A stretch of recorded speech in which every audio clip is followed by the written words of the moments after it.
Meron po tayong available na unit na for sale dito sa May Capitol Hills. Malapit po tayo sa Celebrity Plaza. Ang model unit po natin is Elise. Elise model unit. So meron po tayo ditong 2 carport pagpasok natin dito sa ating main door.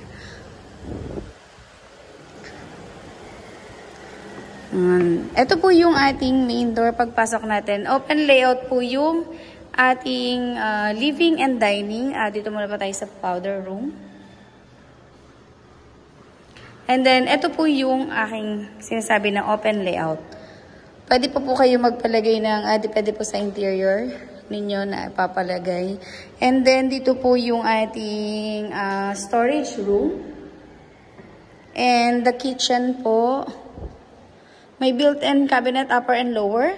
And meron tayo ditong space para sa ating laundry area. May maid's room din po tayo. May sarili siyang toilet and bath.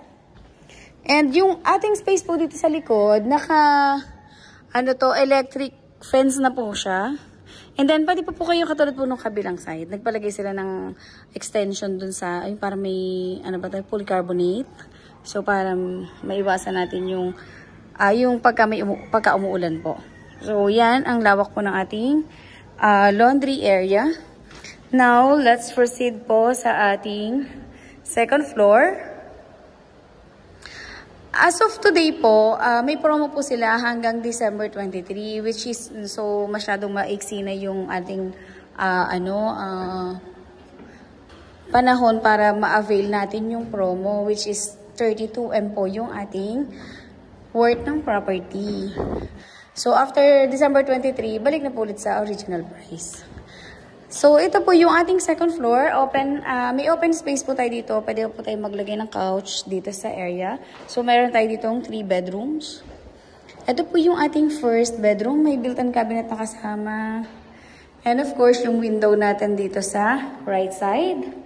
And then, the second bedroom, the same po dun sa kabilang side natin.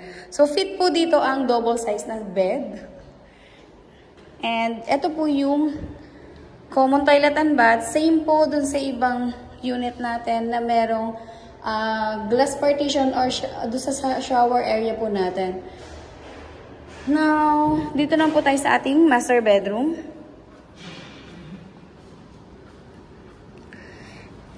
Ito po yung master bedroom natin. Meron tayong balcony, built-in cabinet, and of course yung outlet po natin kung gusto natin magpalagay ng TV. Dun sa area na yon, meron sarili tayo ditong toilet and bath. And of course yun, naka-shower partition na din po, yung glass partition natin. And fit po dito ang queen or king size na bed. Meron tayo ditong balcony. Now, let's proceed po sa, wow, ang dami po nila. Proceed po tayo sa third floor. Ang maganda po dun sa hagdan natin, hindi nakakapagod akyatin. Señorita step. Ganun. Meron po tayong family area dito. Mas malapad ito compared sa second floor. Meron tayo ditong toilet and bath. Yan. Naka-glass partition ng ating shower area. Hello, madam. Yan. Meron po tayo ditong 2 bedrooms. Ito yung ating first bedroom dito. May window po dito sa left side. And of course, yung ating built-in cabinet. Fit po dito ang queen or double size na bed. And then, ito po, same po ng size dun sa baba.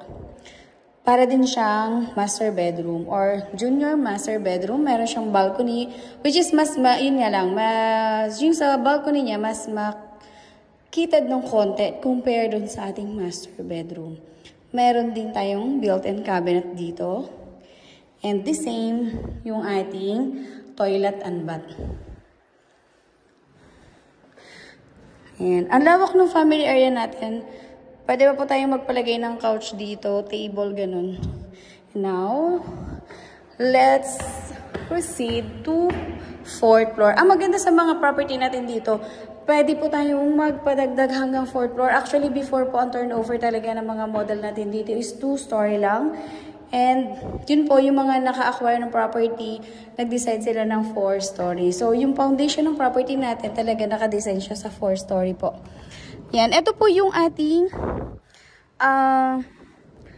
tag dito, roof deck. Yan. Ang lawak ng roof deck dito, pwede po kayo maglagay ng umbrella dito, ganun. Parang pagka may visitors kayo, dito yung pwede kayo mag-spend. Ang lamig po, kasi may mga puno. And so, pag may visitors kayo, pwede na po dito mag-spend yung together, yung gatherings, ganun po. So, sa mga interested client po, pwede po kayo mag-message directly at 0917-143-9488.